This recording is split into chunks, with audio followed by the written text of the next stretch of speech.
अस्सलाम वालेकुम, welcome to the fresh episode of the tech show. सबसे पहले आप लोगों से मेरा एक क्वेश्चन है कि क्या हमें मोटरोला की अपडेट्स को रेगुलरली कवर करना चाहिए या फिर नहीं कवर करना चाहिए, क्योंकि पाकिस्तान की मार्केट के अंदर तो मोटरोला की खास ज़्यादा समझ नहीं आ रही।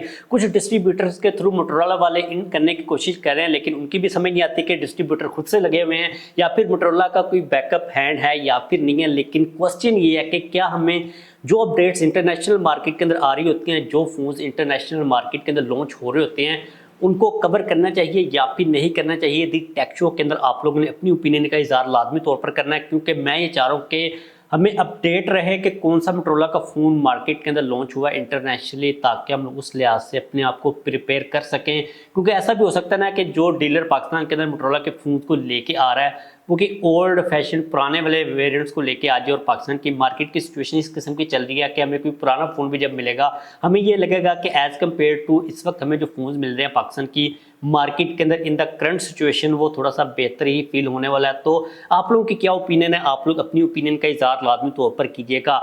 बात करते हैं पहली अपडेट की। तो भाई अगर आप पेशावर के अंदर रहते हैं तो 22 सितंबर को पेशावर के कुछ एरियाज़ के अंदर इंटरनेट को कट कर दिया जाएगा। उसकी रीज़न ये है कि पेशावर के अंदर जो MD CAT medical and dental entrance exams है वो होने वाले हैं। तो उन एरियाज़ के अंदर जहाँ पर इसके सेंटर्स हैं वहाँ पर आपको इंटरनेट की सपोर्ट, इंटरनेट का कनेक्शन नहीं मिलने वाला। तो अगर आप 22 सितंबर को उन एरियाज़ के अंदर जा रहे हो तो आप लोगों को इंटरनेट नहीं मिलेगा, तो आप फंस ना जाएं, इसलिए आप लोगों ने अपनी जो तैयारी है वो कर लेनी है। वैसे मेरे लिए काफ़ी ज़्यादा हैरतकुन चीज़ थी कि ये क्या बात है भाई कि आप अपनी सिक्योरिटी को थोड़ा सा सख्त करें।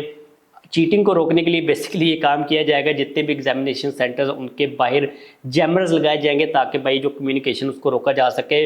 वैसे अच्छी चीज़ है, 4 घंटे के लिए ये काम किया जाएगा। चीटिंग नहीं होनी चाहिए उसके लिए, वैसे भी हमें तो आदत हो चुकी हुई है इंटरनेट के बगैर ज़िंदगी जीने की, तो हम लोग 4 घंटे तो ईजिली गुजार सकते हैं। तो अगर आप पेशावर के अंदर रहते हैं 22 सितंबर को 4 घंटे के लिए जो इंटरनेट है वो आपके एरिया के अंदर डाउन हो सकता है, डिपेंडिंग अपॉन कि आपके एरिया के अंदर कोई एग्जामिनेशन सेंटर वगैरह मौजूद है।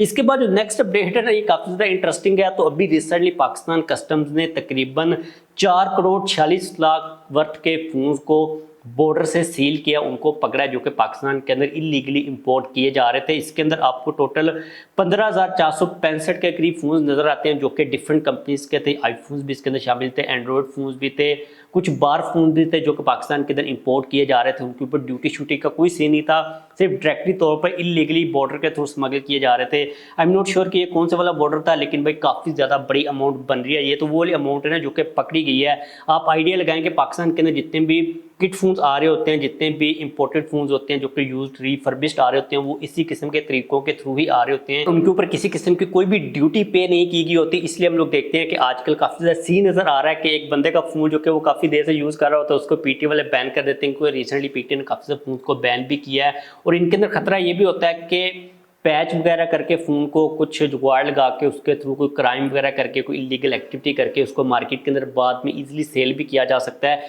तो आप लोगों को मैं रिकमेंड ये चीज़ करूंगा कि आपने पहली बात हुई है कि कोई भी किट फ़ोन को बाय नहीं करना। लाइक अगर आपने बाय करना भी है तो आपने किसी ट्रस्टेड बंदे से बाय करना, ताकि आपको इस चीज़ का यकीन हो कि भाई अगर कोई खुदा न खास्ता इसके अंदर कोई मसला निकलता है, कोई इलीगल एक्टिविटी इसके साथ आके कनेक्ट होती है, तो आप उस बंदे को जाकर पकड़ सको। अगर आपने कोई ऑनलाइन किसी भी प्लेटफॉर्म से फ़ोन को बाय किया है या फिर OLX किसी बंदे से बाय किया, तो आपके लिए बाद में मसला हो सकता है इन केस खुदा न खास्ता अगर आपको किसी परेशानी का सामना करना पड़ता है। क्योंकि आप तो सोचते नहीं हो बिहाइंड द सीन जब बंदे के ऊपर बुरा टाइम आता है ना तो बंदा भाई ना फंस जाता है। तो आप लोगों ने ये वाली जो प्रिकॉशन है लाजमी तौर पर अपने माइंड के अंदर रखनी है। और ये जो फ़ोन पकड़े गए हैं ये छोड़ दिए जाएंगे। जब भी फ़ोन पकड़े जाते हैं तो कोई जुर्माना वगैरह होता है, उसके बाद थोड़ा सा एक्स्ट्रा टैक्स पे करना पड़ता है, उसके बाद छोड़ दिए जाते हैं, तो आपको टेंशन लेने की जरूरत नहीं है। वैसे इस किस्म की जब न्यूज़ आती है ना कोई फ़ोन पकड़े जाते हैं काफ़ी ज़्यादा अमाउंट के, आईफोन पकड़े जाते हैं, तो मुझे पता नहीं क्यों दुख और होता है। मुझे ये लग रहा होता है कि अब इन्होंने पकड़ लिए, अब इन्होंने जला देने हैं लेकिन बाद में वो मसला हल हो जाता है, तो इतनी ज़्यादा टेंशन नहीं होती।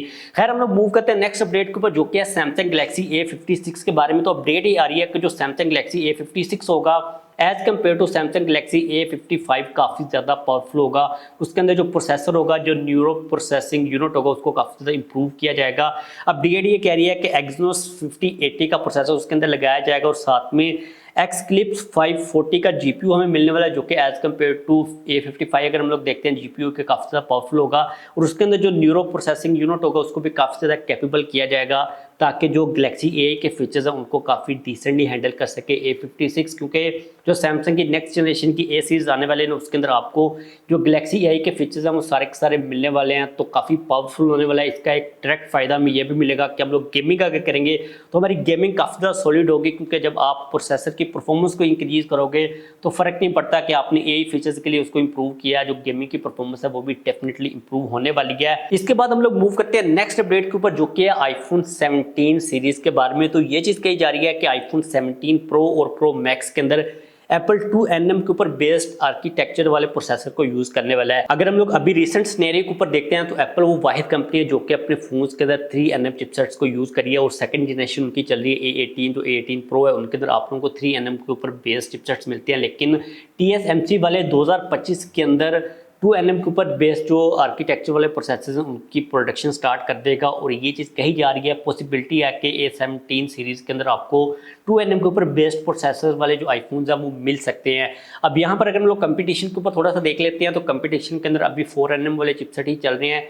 डायमेंसिटी 9400 के बारे में हम लोगों ने कल बात की थी, उसके अंदर 3nm वाला चिपसेट होने वाला, और स्नैपड्रैगन 8 Gen 4 जो आएगा उसके अंदर आप लोगों को 3nm का आर्किटेक्चर मिलेगा। लेकिन एप्पल जो है ना भाई 2 साल से 3nm को तो यूज़ कर ही रहा है, अब नेक्स्ट साल चांसेस हैं काफ़ी हद तक कि एप्पल 2nm के ऊपर स्विच हो जाए। अब इसका मकसद ये होता है कि जितना ज़्यादा छोटा आर्किटेक्चर होगा उतना ज़्यादा चिपसेट आपको एफिशिएंट मिलेगा, और उसकी जो परफॉर्मेंस होगी वो भी काफ़ी ज़्यादा तेज़ होगी। लेकिन जो एप्पल है ना 2 से 3 साल कंपटीशन से आगे ही चल रहा है परफॉर्मेंस के मामले के अंदर और चिपसेट्स के मामले के अंदर। लेट्स सी कि कंपटीशन कब तक एप्पल को मीट करता है, उसके साथ मिलता है। लेकिन एप्पल एक स्टेप ऑलरेडी आगे जाने की तैयारियों के अंदर लगा हुआ है, तो चीज़ें काफ़ी इंटरेस्टिंग हो रही हैं। अब क्योंकि यहाँ पर हम लोगों ने डायमेंसिटी 9400 की बात की है, तो वीवो की जो X200 सीरीज आने वाली है वो पहली सीरीज होगी जिसके अंदर कहा यह जा रहा है रिपोर्टेडली कि आपको डायमेंसिटी 9400 का प्रोसेसर मिलेगा।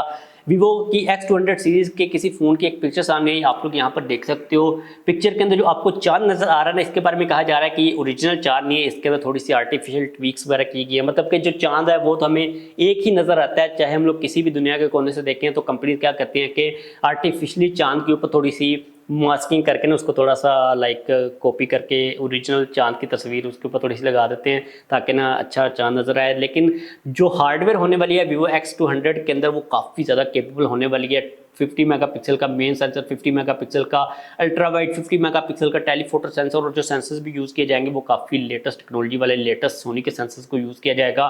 तो हार्डवेयर काफ़ी ज़्यादा कैपेबल होने वाली है, और साथ में ओवरऑल जो फ़ोन होगा वो भी काफ़ी ज़्यादा अमेजिंग होगा, क्योंकि पहला फ़ोन होगा जो कि 3nm एंड्रॉयड के अंदर यूज़ करेगा। अभी स्नैपड्रैगन ने कहीं पर यूज़ नहीं किया। एप्पल के अलावा वीवो वो कंपनी बन सकती है जो कि 3nm वाले चिपसेट्स को यूज़ करेगी। नेक्स्ट मंथ के अंदर 14 अक्टूबर को इसको लॉन्च किया जा रहा है। चाइना के अंदर, पाकिस्तान के अंदर ये आती है या फिर नहीं आती वो बात की बात है, लेकिन जो वीवो वाले हैं ना वो भाई फुल गेम उठा कर रखे हुए हैं। लेट्स सी कि वीवो वाले एक्चुअल में क्या करते हैं। इसके बाद हम लोग मूव करते हैं Xiaomi की फ्लैगशिप सीरीज़ के ऊपर। तो Xiaomi की जो 14T सीरीज़ है वो 26 सितंबर को लॉन्च की जा रही है।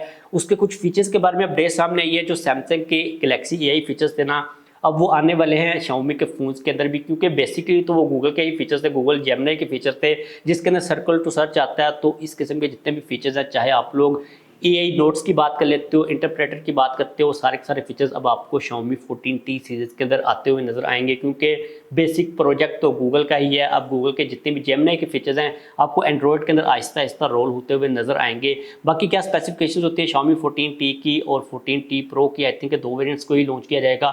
जैसी कोई लेटेस्ट अपडेट है कि आप लोगों के साथ में शेयर कर दूंगा। लेकिन जो गूगल के जेमिनी फीचर्स हैं अब आपको आने वाले महीनों के अंदर जितनी भी कंपनीज हैं उनके अंदर आते हुए नजर आएंगे, क्योंकि बेसिकली तो गूगल ही यूज़ हो रहा है, एंड्रॉयड ही यूज़ हो रहा है। और जो भी एंड्रॉयड का कोर फीचर होता है वो सबसे पहले गूगल के पिक्सल फोन के अंदर आता है, उसके बाद सैमसंग के अंदर आता है, फिर जो है ना सारी कंपनीज उसको डिपेंडिंग अपॉन कि उनकी क्या सॉफ्टवेयर अपडेट्स को रोल आउट करने की स्पीड है, हर फोन्स के अंदर हमें मिल ही रहे होते हैं। इसके बाद मूव करते हैं आज की सबसे मोस्ट इंपॉर्टेंट अपडेट के ऊपर, जो कि है हुआवे के बारे में।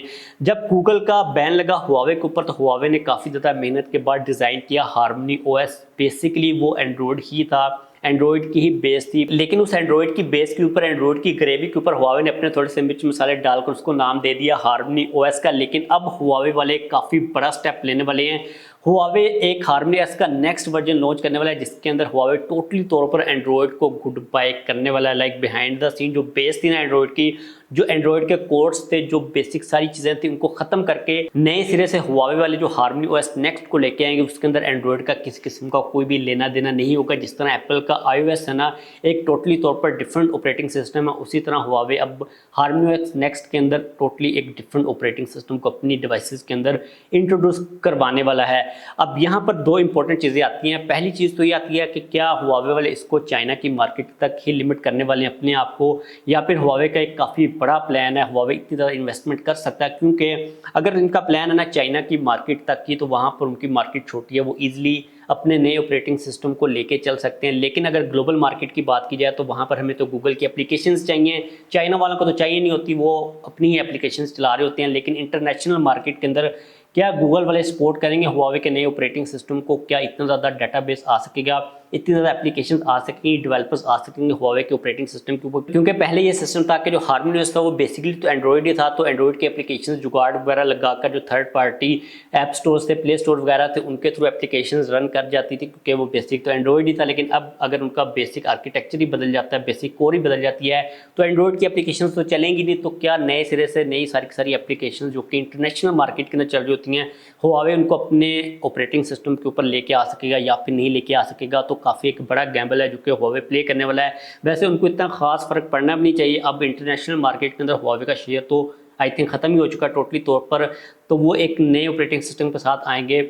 लेट्स सी उनका क्या गेम प्लान चलता है। लेकिन हुआवे काफ़ी अब बड़ा स्टेप लेने वाला है। होपफुली कि हुआवे सर्वाइव कर जाए इसके थ्रू, क्योंकि हम नहीं चाहते कि भाई हुआवे बिल्कुल ही ग्लोबल मार्केट से डेड ही हो जाए। वैसे उनका नेटवर्किंग का काम तो पाकिस्तान के अंदर काफ़ी ज़्यादा चल ही रहा है, लेकिन स्मार्टफोन मार्केट से जब से हुआवे गया ना, इतना खास ज़्यादा मज़ा बिल्कुल भी नहीं आ रहा। जो कंपटीशन है ना वो काफ़ी हद तक लाइट हो चुका हुआ है। एक तो हमें बीबी के इलेक्ट्रॉनिक्स मिलते हैं, इन्फिनिक्स टेक्नो वगैरह मिल जाते हैं, ट्रांशन वगैरह का नेटवर्क पूरा मिल जाता है। लेकिन अगर हुआवे भी होता है तो काफ़ी जो चीज़ें ना वो स्पाइस अप हो सकती हैं। इस वीडियो को ख़त्म करते हैं। आप लोगों का अगर किसी किस्म का कोई क्वेश्चन हो तो पूछ लीजिएगा। मोटोरोला के बारे में अपनी ओपिनियन लाजमी तौर पर दीजिएगा कि क्या हमें उन अपडेट्स को कवर करना चाहिए या फिर नहीं करना चाहिए। वीडियो को लाइक कर दीजिएगा और चैनल को भी सब्सक्राइब कर लीजिएगा।